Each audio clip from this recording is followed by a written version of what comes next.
Hello everyone, this is Grace. It is January the 1st, 2024. We're going to be looking at the laws concerning sexual immorality in this video. We kind of touched on this before, but I said something wrong, so I had to bring the topic up again. So I figured we'd do a part 2 and just go over it.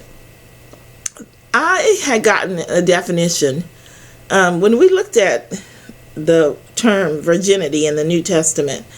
It was about Anna, and we'll look at the scripture again. And I said, I think I called the man wicked, and that is just not true. I actually love that teacher. I love that man that teaches it. It just wore on my mind that I had said that, and I just couldn't let it go. I could not have that, because I really like that guy. It's a black guy too. I have a lot of black teachers, but yeah, so I just couldn't let it go. I had to bring it back up so I could straighten that out. Now, what he taught was strange, to be honest, but also equally honest, I'd heard people speak about it over and over again, and no one had ever explained the verse. And that's probably why. It's because nobody was ever confident enough in the explanation to actually voice it out loud. And he was. He believed it, and so he taught it. He's wrong. And it was way out there. I don't remember what it was, but I felt like I needed to clarify. But anyway, he's a great guy. The Lord is using him for sure. If any man take a wife and go in unto her and hate her, and give occasion of speech against her, and bring up an evil name upon her, and say, I took this woman, and when I came to her, I found her not a maid. Then shall the father of the damsel and her mother take and bring forth the tokens of the damsel's virginity unto the elders of the city in the gate. And the damsel's father shall say unto the elders, I gave my daughter unto this man to wife, and he hateth her. And lo, he has given occasion of speech against her, saying, I found not thy daughter a maid, and yet these are the tokens of my daughter's virginity. And they shall spread the cloth before the elders of the city. And the elders of that city shall take that man and chastise him, and they shall immerse him 100 shekels of silver, and give them unto the father of the damsel, because he hath brought up an evil name upon a virgin of Israel. And she shall be his wife. He may not put her away all his days. And 100 shekels of silver was quite a lot of money. This word made here, this word right here, I have to get out my cheat sheet. Hold on. Okay. So this is,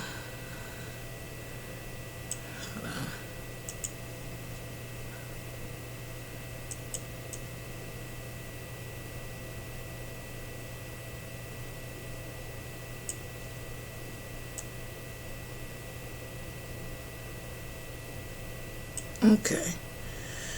So this is a married woman, not a virgin, assumed to have lost her virginity in marriage. The H330 is a single young woman of marrying age, can sometimes be assumed to be a virgin, but not necessarily indicated in the definition. I made a change to this, by the way. I reread through the verses for damsel here, this 5291. Girl from infancy to adolescence, and I had believed it was like from 0 to 20. I had to take that out. I'll correct it on the sheet that I posted as well. But no, when you look at it, it's just a term for a young woman, and definitely cannot only apply to 20-year-olds. It can be applied to older. It's just like we would use young woman, 25, 27, something like that. Just depends on the context of the sentence. So I had to take that out. It doesn't work every time. Okay? But these are the definitions that we're working with. The 5291, H331, which is a married woman, not a virgin, assumed to have lost her virginity in marriage. And then H330 can be either. A virgin, I don't think we're going to work with virgin here. I have to do a second video on this because something else came up that I had to address, so I had to break this in two.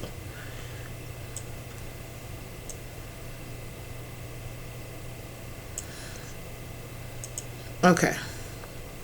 So I took this woman, and when I came to her, I found her not a maid, age 331, not in a virgin, not having lost her virginity in marriage, and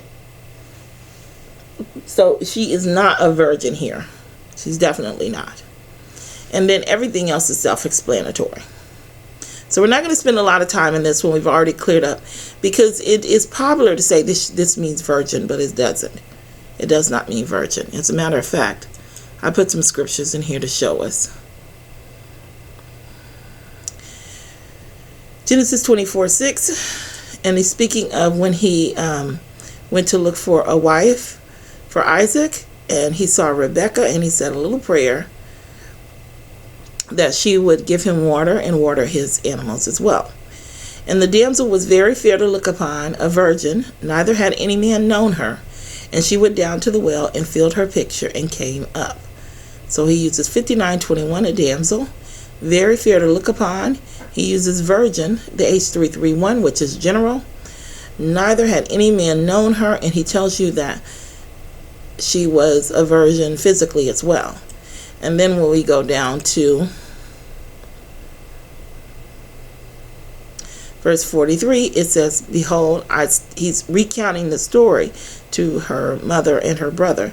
And he says, behold, I stand by the well of water, and it shall come to pass that when a virgin come forth to draw water, and I say to her, give me, I pray thee, a little water of thy pitcher to drink. But this time he doesn't use the age 331.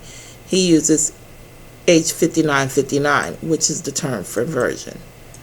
And we can look at the definition for that, because I don't think we touched on it before.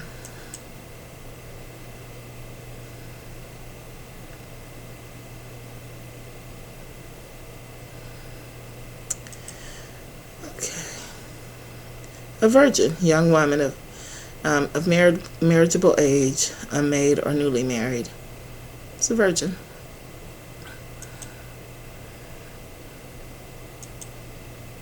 So that one was fairly clear once you realize that that's not virgin. Okay, so let's continue on. Let's read the last part. But if this thing be true, and the tokens of virginity be not found for the damsel, then they shall bring out the damsel to the door of her father's house, and the men of her city shall stone her with stones, and she die, because she has wrought folly in Israel, to play the whore in her father's house, so that thou put away evil from among you. If a man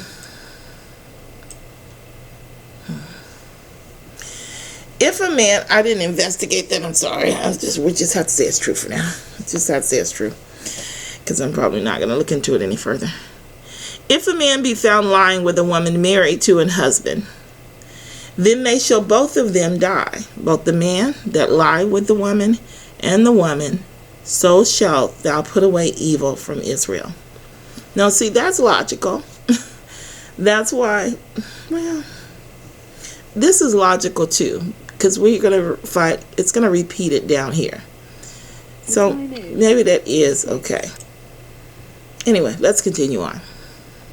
If a damsel that is a virgin, that's either or, be betrothed unto a husband, and a man find her in the city, and lie with her, then ye shall bring them both out into the gate of that city, and ye shall stone them with stones, that they die. The damsel, because she cried not, being in the city, and being in the city is because someone would have heard her, and the man, because he has humbled his neighbor's wife. So they shall put away evil from among you. Because she was engaged, it's considered that she belongs to that man as a spouse.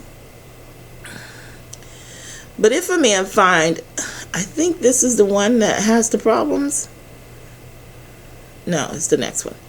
But if a man find a betrothed damsel in the field, and a man force her and lie with her, then the man only that lay with her shall die. But the damsel thou shalt do nothing. But unto the damsel thou shalt do nothing. There is in the damsel no sin worthy of death. For as when a man rises against his neighbor and slayeth him, even so is this matter. For he found her in the field, and the betrothed damsel cried, and there was none to save her. Because she was in the field, no one could hear her. So it's this next one that there's a lot of controversy about. And to be honest, both sides are right. It's just that both sides are only looking at half of the picture.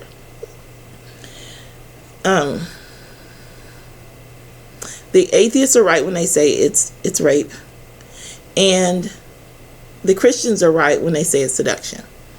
They're both right. But let's look at it.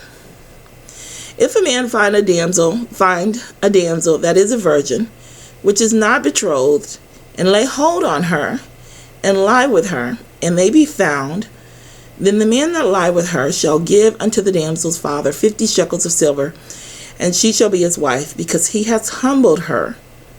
He may not put her away all his days. A man shall not take his father's wife, nor discover his father's skirt. Okay, that's separate. Anyway, this is the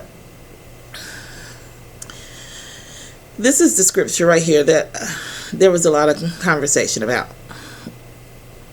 If a man find a damsel that is a virgin and is not betrothed. I'm going to go way, way, way back to make you understand this. There's actually a simple explanation, but it takes you to such an extreme, then I would have to bring you back. So I'd rather just take you step by step to the point, and then it'll be easier without going to the extremes. Okay, so we're going to go way back. When a person lives with their parents, when a child lives with their parents, the parent is going to bark out orders just all the time. Clean your room. Dinner is at 6. Be at the table at 6. If they're a child, take a bath, wash behind your ears, brush your teeth, then go to bed. Be home by midnight. They're barking out orders, okay? They're not negotiating or trying to pacify you. They're just telling you what to do. Parents are just going to tell you what to do. They're not going to be slick. They're not going to lie. They have no reason to lie because they're the boss and you're the child. So a person that grows up in the house is not going to learn about lying from their parents. It's experiences outside of the home that teach you about that you can't believe everything you hear when you're 15, 16. Those experiences teach you that other people outside the home are going to lie to you. Okay? So here you have a damsel. And however old she is, she's old enough to wed. She's a virgin. It's H1330. And some liar comes up to her and he's filling her hand with all these dreams. Oh, I love you so much. I just adore you and I want to be with you. And I got to work and everything is so hard. And one day we're going to be together and this, that, and the other. And she believes them. And he tells her, let's just don't say anything. Just hide it for now. This, that, and the other. Don't say anything. And so she protects him. And then they're found out. She loves that man. If a man find a damsel that is a virgin, which is not betrothed, and he lay hold on her. This lay hold on her, the extreme that I was telling you about, is if she was a child. That's the easiest way to think about it. But see, she's not a child. But her mindset is not that of a person who is going to suspect that some grown man, when her father is there trying to protect her, trying to love her, all the men around her love her and treat her with the respect and dignity which she deserves. Then suddenly some scoundrel comes along and uses her and lies to her. It's exactly the same as we today would see a pedo. And you see a lot of women complaining about it nowadays, about how when they were young, and sometimes I feel like they go to the extreme. But if they don't know, they just don't know. God sees it as the R word. R-A-P. I don't know if we can say it in this context or not. God sees it as rape. Sees it as rape. It's how he sees it. Just as you would see a pedo. That's how he sees it. She didn't know. She didn't know she was being lied to. She agreed to it under the conditions which he laid out. He is considered a predator, and she is considered his prey. And that's why they use this word, laid hold of, instead of forced her. Because he didn't force her. He mentally forced her, because she would never have agreed to it under any other circumstance. He preyed on her to catch, handle, lay hold on, take hold of, seize, willed, controlled. It's exactly the same as if he had forced her, but he used his words to trick her. Both are right. He raped or molested her, whatever the words you want to choose. But because she's an adult, we don't see it like that. Because she's old enough, we just feel like this type of education comes with age. It doesn't. It doesn't. And most women can tell you it just doesn't. And men can tell you too if they're honest. They know they're lying, and they know when their lies are believed. And it's just a casualty of war, I guess. Well, God don't see it like that. He hurt her. And so, when they're found out, he has to fulfill his promises to that young lady. Because she doesn't want to see him hurt. She doesn't want to see him die. Then the man that lay with her shall give unto the damsel's father 50 shekels of silver. And she shall be his wife, which is what he promised her to begin with, because he has humbled her. He may not put her away all his days.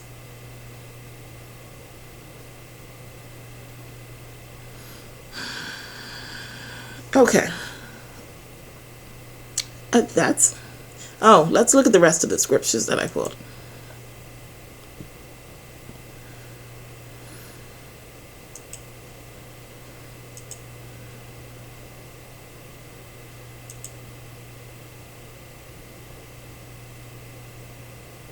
Oh, this is Anna here.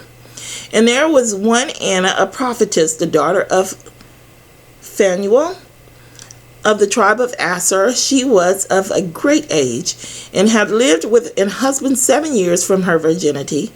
And she was a widow of about 84 years. And I just highlighted it because this is the New Testament word for virginity. So she lost her virginity in marriage, is what it's saying. If a man be found lying with a woman married to an husband, then they shall both... we don't need any of those. We've already read through those. Okay, this is to support the very last one that we read. And if a man entice a maid that is not betrothed and lie with her, he shall surely endow her to be his wife. You don't go out there lying to the naive, seducing them. You are preying on those women, preying on their naivety. And that is all the scriptures that I have. Okay, like I said, there's going to have to be a part 2. We'll talk about I don't really know how I'm going to approach it, so let me not say too much. But we will address Mary in a future video. In Jesus. And I guess that's all I have to say. Yeah. I'll talk with you in the next video.